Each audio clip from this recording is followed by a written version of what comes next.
Hello. Hello. Yep, here we are again. Dr. Dame. Dr. Keith. And this is Vet Tales. Vet Tales. We are we're cracking ourselves up in the pre-roll, as they say. We are. We're doing it because we believe. Which is good. You gotta get your laughter in now because our topic is maybe this is a coping skill because our topic is horrible today. It's awful. It's the worst. It scared me. Yeah, It's scary, but also it scares me. Yeah. my coffee is like sitting half up on the microphone stand, almost dumped. That's where we're at today. But yeah, dark humor is one of the survival coping mechanisms in the veterinary industry. So today we're going to talk about a extremely fatal disease that we've already seen once in a case that literally was so heartbreaking. I'm not going to tell you. Yeah, we're not going to talk about it. We're not going to talk about it, but I will just say it was very, very sad. And this particular disease is called Cytauxzoonosis or... Cytox. Yeah. Yeah, we call it Cytox. But you may have heard it called Bobcat Fever. Yep, Bobcat Fever, Cytox, Cytauxzoonosis, syphilis. Syphilis. Yeah, nobody really says that, but you can look it up that way. Like, Yeah. Yeah, but you don't ever hear doctors be like, oh yeah, that cat's going to have syphilis. Yeah. They don't. Usually They say we say Cytox. Yeah, and then it also makes me think of, so when I was in vet school, there, I don't know, were they still doing the ACVP, the pathology band? Oh, yeah. Yeah. Okay, cool. Yeah. So I was in that band, but I was in. Still happening. It may be. God love them.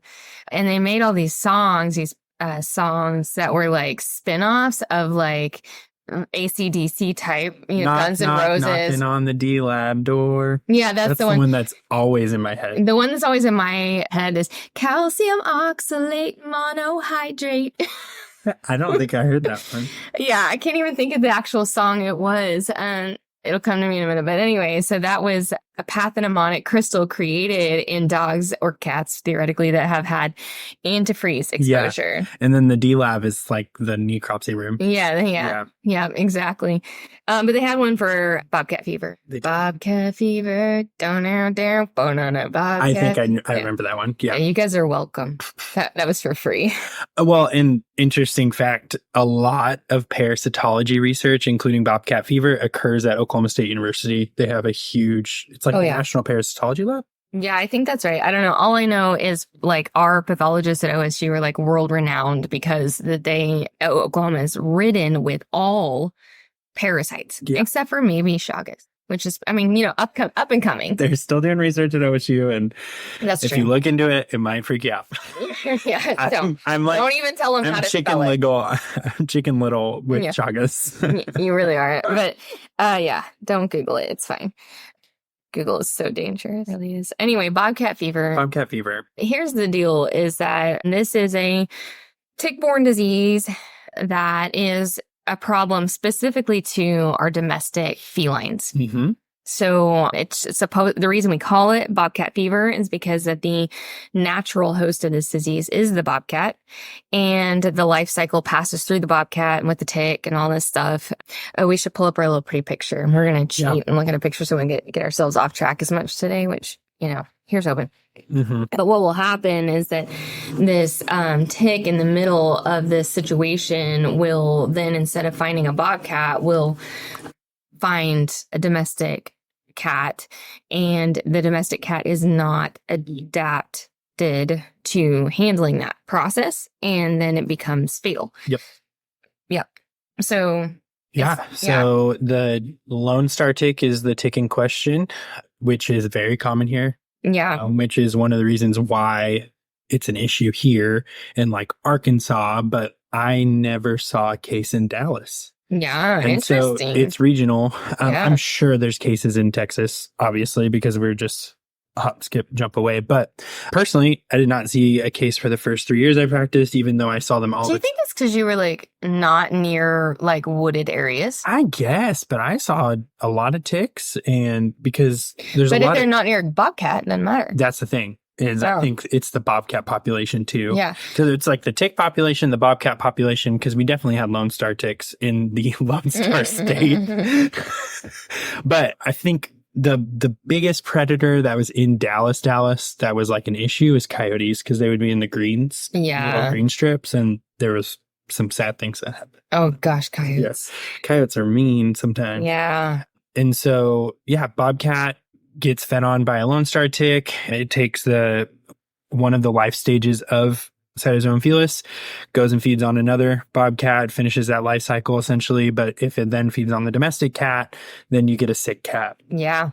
Yeah. And so it's really, really complicated because that it doesn't take long for this disease to actually transmit into the bloodstream.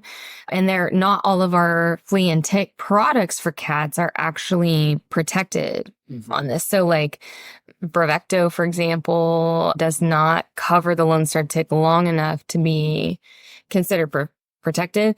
Some of the ones that we recommend as some of the most effective, although none of them are 100%, would be Seresto collars. If you can do a collar on your cat, some people can't. I would recommend this even for indoor cats if you're like thinking not my cat, because I have actually seen a strictly indoor cat die of Bobcat fever because other people and animals were going into and out of the house. So there was a dog in the home and then of course the people. And so then, even if you just go outside and you're mowing your lawn, these Lone Star ticks get on you, you don't see it, and you sit down on the chair, then the cat comes to the chair and then boom, Bobcat fever. Yeah. So anyway, back to that Seresto collar. NexGard combo actually does cover the Lone Star tick for the duration of the 30 days that it is labeled for. And Frontline Gold, not Frontline. Gold. Go with the gold. Because this isn't playing. It's so aggressive and it's so extremely fatal. And like prevention there is a treatment. But prevention is all we got. Really. And especially here. So like, it's super frustrating for me. I was trying to find some stats on like treatments, prognosis or whatever. I have a book that's like infectious cat diseases and I didn't bring it in here. So you just have to listen to me ruffle through papers. But essentially the survival in some of the lower like swampy states, I think of them as like Louisiana and Alabama and so on, they actually have a relatively successful survival rate. Like I think it can approach 60% in some of these cases, but here that is not the case. I would say 99.5% of them die. I've had one live and it wasn't because I did any of the fancy things. The cat just kicked into chronically infected survivor mode. Yeah. And that's a whole nother situation, but I don't know. I was looking, I feel like this paper that I pulled is even just like, look, we don't want to really comment on survival. Prognosis is guarded. So, a cat comes in with a fever, typically feeling very dumpy. What we'll do is lab work always. So CBC comprehensive. And then anytime we have a cat with a fever, we ask our technicians or us to make a blood smear. And the reason being is the most common way we diagnose this is a blood smear looking for the merozoites. So that's going to be the stage of the Cytauxzoonosis that's in the red blood cell. And we call it the little diamond ring. Yeah, the signet ring. Signet ring. Yeah, because it looks like a little ring with a big like, stone on top. Yeah, and you can actually see them inside the red blood cells. Yeah, and it's always a big sigh when we see it, because the prognosis is so guarded to grave, and we always call each other over and we're like, please confirm this with me so that I don't. Yeah, we make every doctor on the property look at the slide because we're just nobody wants to call it because it's death sentence. Yeah, essentially. Yeah, I mean we do. So okay, yeah. So we let's just walk this whole case through. We have cat, maybe indoor outdoor, comes in. Owner doesn't know what's wrong, it's just dumpy. We find it has a fever. We run the blood work. We find usually mild anemia, elevated bilirubin. The bilirubin is because the red blood cells are being destroyed in the bloodstream. And that causes the body to be overwhelmed by the bilirubin that's a breakdown product of a red blood cell. And so it's just it just overflow really. And so you're seeing that come up, you're seeing that red blood cell count go down, then you do the smear and then you see the little dudes inside the cells. Simultaneously, there's things happening elsewhere in the body, like the spleen and the lung. That's where the schizons, I guess, it's the technical word for them. So Google that one if you want. But it's this little life stage that is all in my mind. It's like a fat pregnant tick, right? Yeah. Because it's like this, but it's not a living. It's not its own organism per se, but It's the size of feels. It's like or like an egg sac of spiders. Yeah, you could think. Oh god, sorry, I'm sorry. It's like a fungal spore. Yeah, but it's not a fungal disease. But think of that. You know how they like pop and then a bunch of little spores come out of it. Okay, like a dandelion. A what? A dandelion. A dandelion. Is that better than? Yeah, the accent really caught me off guard. A dandelion. Oh God! But yeah, dandelion. Okay. So you have the flower that then turns into the dandelion, Yeah. and then the little things pop off of it. Yeah, yeah. And so that is once that little schizont ruptures, it's causing trauma in the lung or the spleen, wherever they were living. And then all those little merozoites then go into red blood cells. Yeah. And that's really where our disease is coming from. Mm.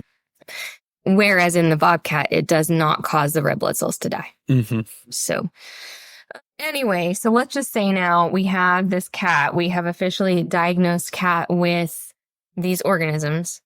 We've got not great options. Not the best. How long do you typically see from like clinical disease to death in them? If not, yeah. So it depends. No supportive care. Like, let's just say that the owner noticed immediately. Mm-hmm. Then I would say 4 to 5 days. Mm-hmm. It'd be my kind of like rough ballpark. So what will happen next in this patient? We come in, we're super febrile, or have a really high fever. Sometimes it's in the 105 range. Mm-hmm. And then the next thing that will happen over the next 24 to 36 hours is that temperature starts to drop, and then you get this illusion. If you're not aware of what's going on, you're like, oh, it's getting better. It is not. It is just we hit the top of the mountain and now we're headed down at a good clip, because then you're going to start to have respiratory difficulties and, just so much trauma to the lungs, anemia, which then makes the lungs work harder, and it is not pleasant and it's good. Yeah. It's not good. So treatment options, the gold standard treatment, which I know is a term that I use all the time here.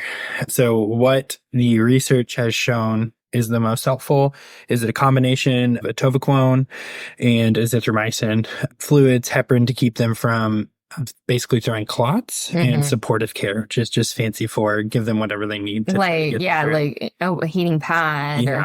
Now I just want to talk about atovaquone for 1 second, because here's the problem, is that it is a compounded drug. Mm-hmm. So legally, we are not supposed to stock compounded drugs. You're supposed to order them per patient. So this gets really, really touchy, because I would say on average it takes 3 to 5 days to get a compounded drug in. And how long did we say it was going to take this cat to die? 5 days. 3 to 5 days. Yeah. 3 to 5 days. Yeah. And so it's so I go, okay, let's see. As a practitioner, do I break the law every day and stock this? And then it's going to go out of date. Because we don't see it as often, I feel like, as we did. I would say, I was shocked. I will say I was shocked to see a case last week of February, but it did warm up a bit quicker than it sometimes does. So that was heart-wrenching, because it wasn't even on my radar yet. Like when the cat came in with the fever and the bilirubin, I had all these other things that I thought might be causing it, like lipidosis and, hepatitis and, all these wintry viruses like Callicea virus and, and I had all these other thoughts in my head. And then I was like, oh, no. Mm-hmm. So I was heartbroken, but I would say I see on average 6 to 8 cases between February and October every year. Okay. I say but I mean Northside. Northside, yeah. Yeah, this will be your first full, Cytox season. As a doctor. Here. Yeah. Here. Yeah, as a doctor here. Yeah, so you've been through Cytox seasons as a tech here. As a technician. And you've been through many doctor seasons, not here. Yes. But it's your first doctor season here. But again, in Dallas, I never saw Cytox. Yeah. And I was in a more green part of Dallas. Yeah. Yeah, and so for me, especially when in the Louisiana area and stuff, and I knew it wasn't just me, because also OSU was implementing all these exact same protocols and all of their cats were still dying. Mm-hmm. And so I believe that there are different kind of strains, if you will, of Cytox, different species. I don't know, what would that be? Species? Because they're not a virus, so it's not a strain, but what do you call heartworms? They're called strains. aren't they? Like the junkyard dog strain? I'm not sure. Okay. All right. Well, maybe someone will Google that and get back to us on that, what the correct like nomenclature is for that. But essentially, Something seems different. They're responding differently there than they are here. From what this is very much like pulling from school, so I haven't read it recently, but I think it matters to the like local cat population, like the feral cat population. I think also because you can get chronic carriers, and I think that might affect to some of the morbidity. So do you think that having more chronic carriers is good or bad? There's the accent again. Apparently I haven't had enough coffee today. Bad. Bad. Well, I guess I'm not sure. Because then and like, wouldn't you have to have a less virulent strain to have more chronic survivors, like carriers? These are all very good questions. We should have a parasitologist join us. Yeah.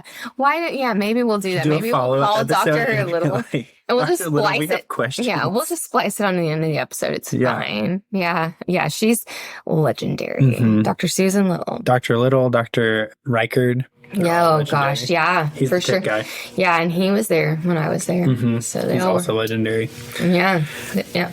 But you do get, if you have a population of outside cats, though, that are chronic survivors, then they're carriers. They're not going to become clinical again if they have the tick on them. And so that gives the ticks opportunities to feed on ones that aren't going to get sick versus all of our cats there's like no chronic carriers here. And so potentially they're at higher risk. New question is, which this you're is also all theory. This is all theory. Yeah, this is what happens when we stick on one disease for a whole podcast. But what if it's a genetic mutation within the cat population? Because that's how like natural selection would work, right? Like, the white moths die faster because birds see them kind of thing.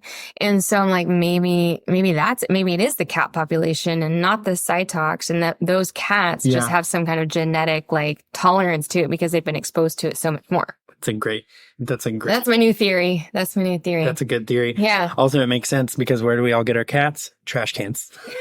Right. I think we talked about that before. Yes, behind the dumpster. All my cats are from dumpsters. Yeah. However, I told you the story about how I got my cat, right? The general? No. Oh my gosh. Okay, so quick tangent, because again, one disease and we need something lighthearted since all of our patients are going to die by the end of this story. Gosh.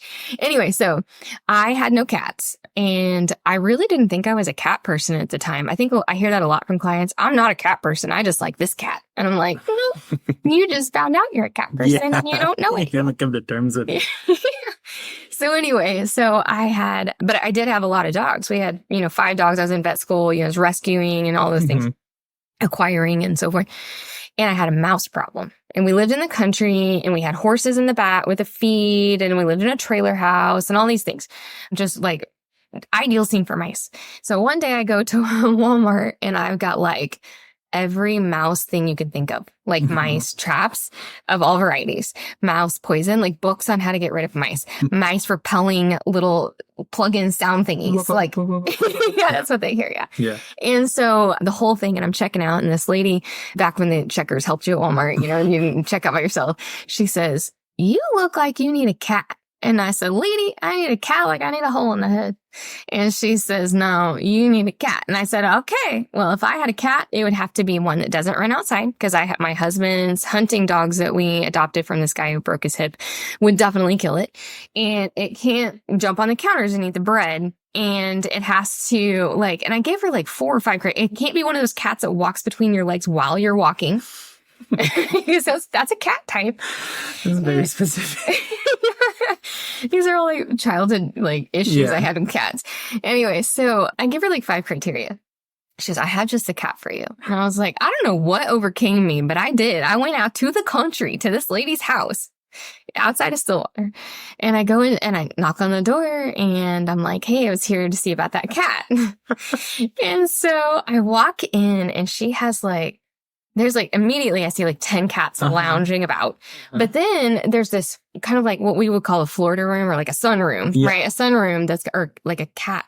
What do you call this? Catio. Yeah, catio. And it's got another 20 5 maybe cats. And I don't know, they're all chilling. Everybody's just like laying on cat trees, bathing in the windowsill. Like it's a whole thing.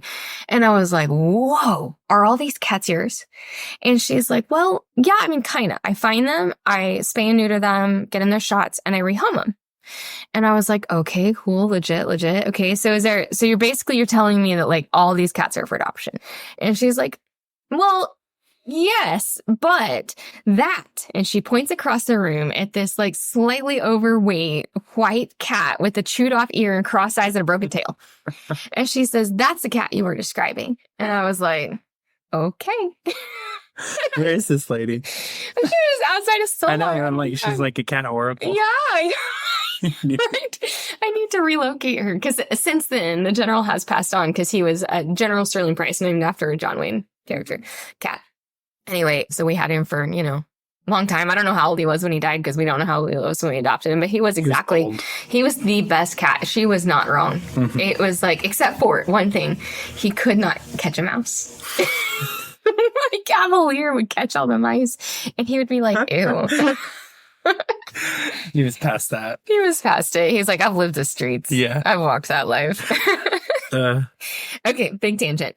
All right, so back on track.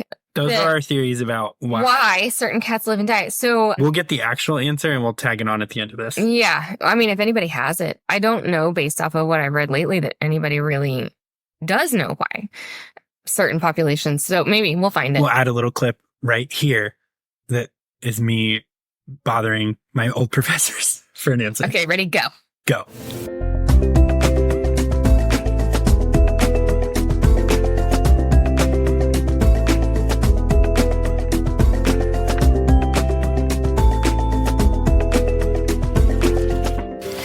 Okay, so in true Dr. Dame fashion, we had to seek out the actual answers from the expert. So we called Dr. Ruth Scimeca from the OSU parasitology lab and asked her these questions that we just really weren't sure if anybody had the answer to. So she was gracious enough to answer those, send us in a recording of that. The first question that we asked her was essentially, do we know why the survival rates are different in certain areas at certain times? And here is the answer she gave us. So far, no geographical clinical outcome associations have been published, but there is evidence of C. felis genetic diversity, which might be related to different mortality rates, not only by state, but also by year. And question 2 was, so we know that there's some geographical and time variances, but what else do we feel like is contributing to the survival rates of certain cats? And to that, her answer was as follows. There are different factors that can affect the clinical outcome of C. felis infected cats. It can be the immune status, the dose of C. felis inoculated by ticks, the time of detection, and initiation of the antiprotozoal treatment. Also, the supportive care provided, which is really important. And the last question was really regarding treatment. What do we need to be doing right now in terms of managing these patients and with the practicalities of the medications and so on and so forth? And this is the response she gave us for that. Yeah, atovaquone with azithromycin is the current recommended antiprotozoal treatment for C. felis infected cats. Atovaquone, unfortunately, is expensive and sometimes it's difficult to get it shipped quickly. The treatment is provided for 10 days, and the cats don't particularly enjoy those oral medications. The supportive care is essential. We do need to provide a quiet, dark environment, stress-free as much as possible, a good hydration plan, pain management, and sometimes even just giving them like wet food that encourage the cats to eat during the acute stage. And that basically sums up the answers that we received. And we are, again, so grateful for her time and contributing to this podcast episode so that maybe we can all learn a little bit more. And I think really the important thing here is to just embrace the fact that in veterinary medicine, we don't always have the answers. And sometimes we, I think it's interesting that Dr. Damon has speculations. We're all pretty much on point, but it's frustrating sometimes also to say, even the people in the forefront of this battle of finding out these answers still don't really know yet. And we have to kind of get uncomfortable being uncomfortable as we continue to seek the answers. But overall, just super, super grateful that we had the opportunity to reach out to an expert in our field, that specifically in parasitology, specifically working with C. felis, and get some of that firsthand information for you guys. And if anything else becomes known or understood, 100% you can bet we're going to be letting you know. So yeah, there was our research project for the day.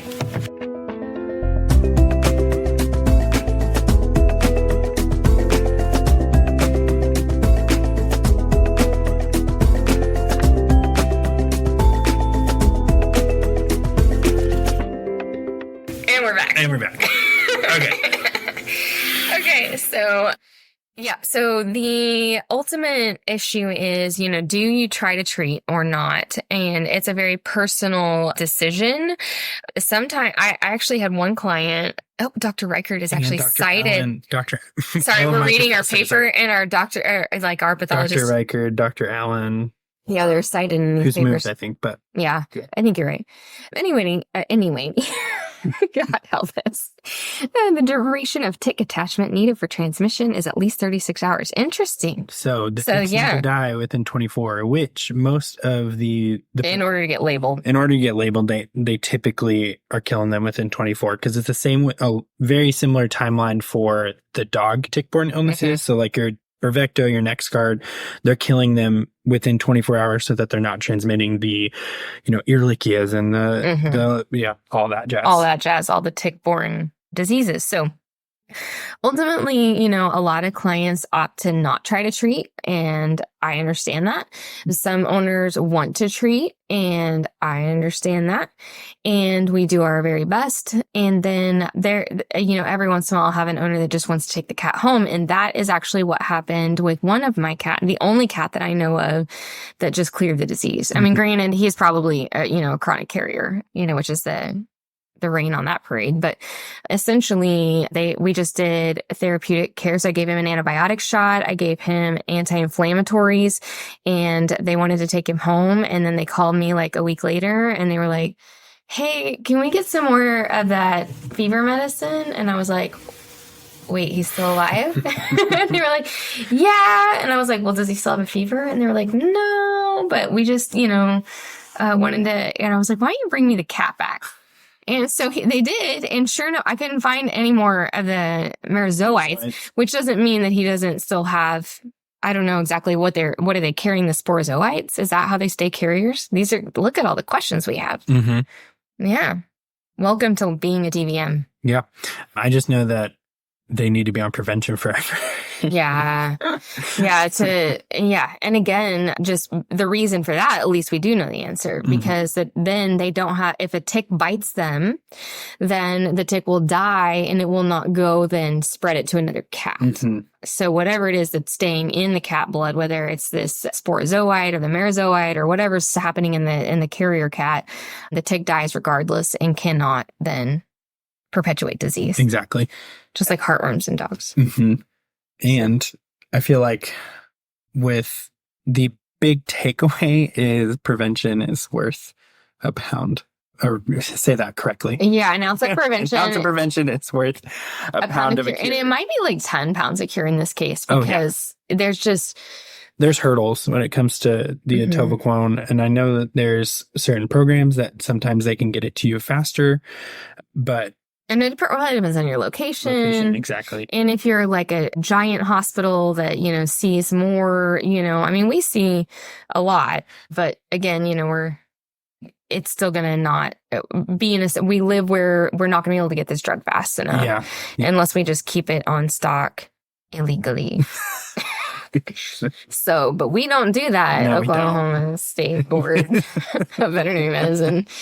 For real, we don't. So it's a tough line to walk. It's really tough. So all that to be said, it's just hard. Yeah. Blood infusion from healthy carriers can be a source of infection. So that's something too that it's just interesting. It's like your cat can't be a blood donor anymore. Yeah. Yeah. Because it probably was doing that all the time. It was doing it, definitely. Yeah.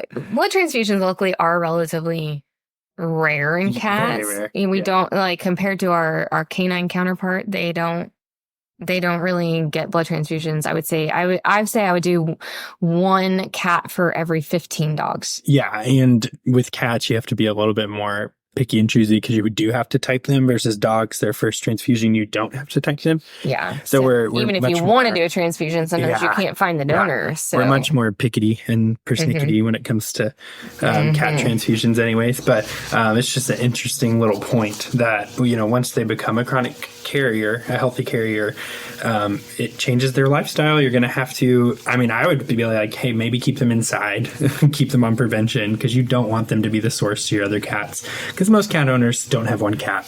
That's fair. Yeah, and I think it's probably, if you had one cat die of Cytauxzoonosis, it's probably worth considering keeping them indoors. Yeah. Now I have one client that I met because they had a cat with Cytauxzoonosis, and they actually lost 2 cats to Cytauxzoonosis very, very quickly. They just moved. I think they just moved to where they were at or something. I can't remember exactly the specifics on like what the catalyst was, but they had 2 cats die like really close together from this Bobcat Fever. And we get through this hurdle, and they opted to go, at the time, the best thing we really had was Seresto collars. So they went with Seresto collars on the cats, and they still chose to let them go outside because they felt like that the cat's quality of life would be so poor if they were, used to being able to enjoy outdoors. Some cats do not enjoy outdoors. Like the general was like, if I never could go back outside, that'd be great. Yeah, my cats, the door's open and they're like, no. Yeah, whereas my cats, we have 2 now that when you bring them in the house, they just wait by the door until you open it, and they're very unhappy until they get to go back outside. Yeah. And so anyway, all that to be said, that it doesn't mean that you are being unethical if you let your cat be outside, but you should probably work more on your environment and maybe not as much outdoor time roaming about during the more aggressive bobcat season, which typically is like March to September, but I've seen them in February, I've seen them in October. So, which is when the loan starts and just around. Be up on your prevention. Yeah. It's so easy in cats to forget prevention because dogs, you have that looming, daunting heartworm disease because it is more common than, these diseases for cats. So like personally, I forget to put prevention on my cats, even though they're indoor only. I try to keep up with it. And I'll miss a month and I'll be like, dang it. And then I'll go camping and then I'll have a panic attack because I'll be like, hopefully I didn't bring a tick into the house. Right. Yeah, it is harder. And then cats are such good groomers. Like you think they're not being exposed, but they are. Yep. And so it's, like you don't, like dogs, they'll come in and they'll have like 50 ticks in their ear fold. And cats, you just don't see that. They're so good at cleaning them off. Yeah, but not always in time. So, because usually they don't start itching or bothering them until later, and that's when the disease is being transmitted. So, anyway, yep. So I think in summation, that's it. Prevention is key. Treatment is questionable, and the disease is terrifying. Yep. And we love cats. So yay for a cat episode. I know. It makes me happy. I'm going to go bother my old professors. Yeah. And then I'll be busy editing and splicing before next week. Okay. Alrighty. Okay, guys. Thanks for tuning in. And if you have questions, as always, you know where to find us. Northside Veterinary Hospital, Shawnee, Oklahoma. That's it. Bye. Bye-bye.